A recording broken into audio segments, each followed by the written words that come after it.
So, hi everybody. Today we're going to be seeing about text generation with transformers. Here are a couple of collabs which we will check after going through this article. Um, Transformer is a very interesting architecture, and there are multiple purposes that can be done with this. But today we're going to focus on the text generation that we do with these transformers. So, text generation is something that's fascinating. Uh, it's an application of deep learning, so we can enable a artificial intelligence to write articles, poems, stories, or complete your thoughts on what that based on the text you've given. So there are many state of the art text generation models that uses the transformer architecture. So let's see in detail about this. So there are two major things here. So the automated content creation, that is the generate creative writing pieces, code or any structured test, and the model understanding. So observing how the model generates text can so to provide insights to what it has learned. So let's take a look at why transformer is such a revolutionary architecture. So the first thing is self-attention mechanism. So transformer architecture, it allows the models to focus on different words when producing an output.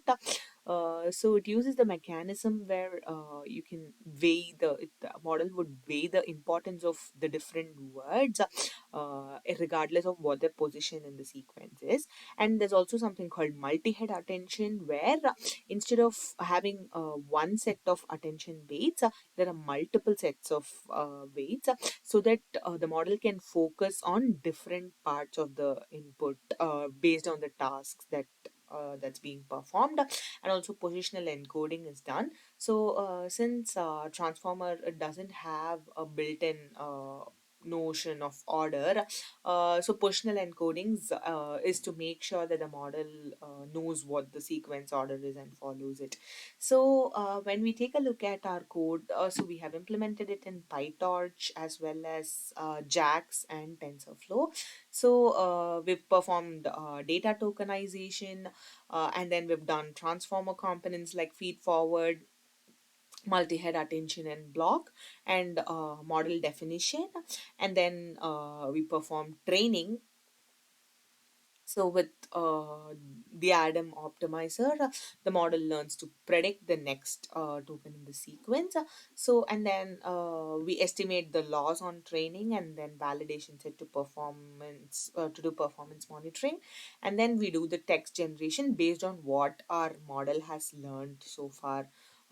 So that's it. So let's come to the conclusion. But before that, here is the code for this one. So first we import all the necessary components. This is using PyTorch, and then we set all the hyperparameters such as block size, batch size, learning rate, and then we'll first load the data. So this is the example that I referred to had a tiny Shakespeare data set, but I'm using a different data set which has a different set of poems, and there are random poems of different poets and time periods. So it's a very mixed data set, I would say. So we're loading it, and then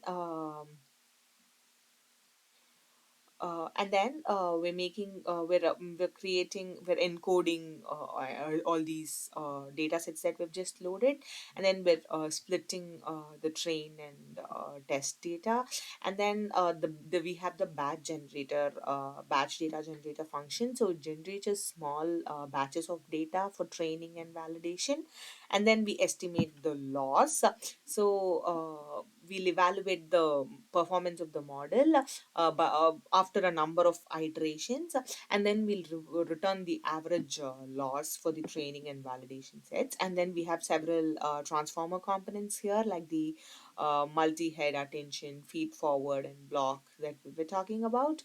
And then we have the model definition. So this bigram language model is the model that we're using here. So it has token embedding, position embedding, and multiple transformer blocks and linear layer.